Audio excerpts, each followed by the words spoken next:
आपले प्रतिनिधी सध्या सोबत आहेत। एकूणच आज रेल्वेचा जो मेगा ब्लॉक आहे त्यामुळे आपल्याला रस्त्यावरती ट्रॅफिक दिसू लागलेला आहे आणि अजय माने आपल्याला या विषयीची अधिक माहिती देत आहेत।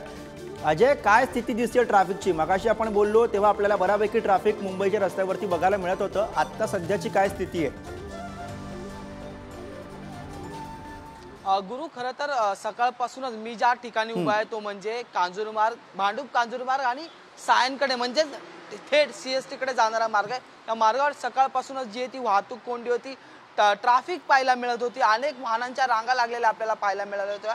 आता जर इथलची परिस्थिती पाहिली तर ट्रॅफिक जी आहे ती म्हणजे वाहनांच्या रांगा ज्या आहेत त्या कमी झालेल्या आहेत, पण त्या जेवढ्या प्रमाणात कमी व्हायला हव्या होत्या तेवढ्या प्रमाणात झालेल्या नाही। त्यामुळे आपण हे निश्चितच ग्राह्य धरू शकतो, गृहीत धरू शकतो की मुंबईकरांनी आज रस्त्यावरून थेट नोकरदार वर्ग असो किंवा त्यांचा मुंबईकरांचा प्रवास जो आहे तो आज लोकल पासून दूर होऊन जो आहे तो मुंबईकर रस्त्यावरून जाताना आपल्याला पाहायला मिळत आहे। दुपारच्या वेळेस ह्या मार्गावरच्या वाहनांची गती जी आहे किंवा या वाहनांची गर्दी जी आहे ती अत्यंत कमी होऊन जाते, तुरळक होऊन जाते, पण अजूनही जेवढी गर्दी या वेळेला रेल्वे स्थानकावर असते तेवढीच गर्दी आता तिथलची गर्दी कमी होऊन थेट आता जी आहे ती या पूर्व द्रुतगती मार्गावर आपल्याला पाहायला मिळते। समोर पुढे जाऊन जर पाहिलं तर या मंत्रालयाकडे जाणारा मार्ग आणि ह्याच कांजूर मार्गच्या वरच्या भागातून मी एक लाईव्ह देताना सर पुढे जाऊन जर पाहिलं तर ट्रॅफिक झालेला आपल्याला पाहायला मिळतं। त्यामुळे पूर्व द्रुतगती मार्गावरची वाहनांची गर्दी जी आहे ती अद्याप कमी झालेली नाही असं आपण गृहीत धरू शकतो। हा, नक्कीच वाहनं जे ती संत गतीने जात आहेत, वाहनांच्या रांगा ज्या आहेत त्या कमी झालेल्या आहेत,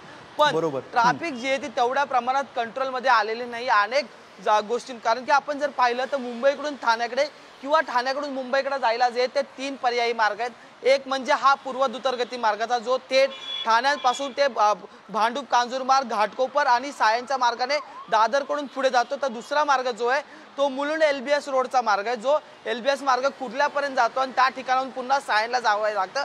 आणि तिसरा जो मार्ग आहे तो वाशीकडून पुन्हा एकदा एरोलीच्या मार्गाने येऊन जो आहे तो ठाण्याकडे जातो। पण पूर्व द्रुतगती मार्ग हा महत्त्वाचा मार्ग जो आहे तो मानला जातो आणि त्या मार्गावर वाहनांच्या रांगा ज्या आहेत त्या अद्याप तशाच आपल्याला पाहायला मिळतात। आणि सगळ्यात महत्त्वाचं म्हणजे की आज सकाळपासूनच ह्या संपूर्ण मार्गावर जी ती गर्दी आपल्याला पाहायला मिळाली होती, कारण की रेल्वे ज्या आहेत त्या बंद करण्यात आलेल्या मेगा ब्लॉक जो आहे तो रेल्वे स्थानकावर पाहायला मिळतोय। 63 रेल्वे गाड्या ज्या आहेत त्या आज रद्द करण्यात आल्या होत्या। 33 लाख प्रवासी जे आहेत ते रेल्वेने प्रवास करतात मुंबईत आणि या सगळ्यांचा फटका जो या 33 लाख प्रवाशांना लागलेला आपल्याला पाहायला मिळत होता। आणि त्याच अनुषंगाने अनेक प्रवाशांनी जे ते रेल्वे गाड्या रद्द झाल्यामुळे जे ते बाय रोड म्हणजे रस्त्याचा मार्ग अवलंबला आणि आपल्या नोकरदार वर्गाने जे ते नोकरीवर जाण्याचा पर्याय निवडला। सकाळपासून बस बरोबर आहे अजय, त्यामुळे एकीकडे रेल्वेचा मेगा ब्लॉक आणि दुसरीकडे या ट्रॅफिक मधून वाट काढत मुंबईकर चाकरमान्यांना ऑफिस गाठावं लागते। धन्यवाद या सगळ्या अपडेट्ससाठी।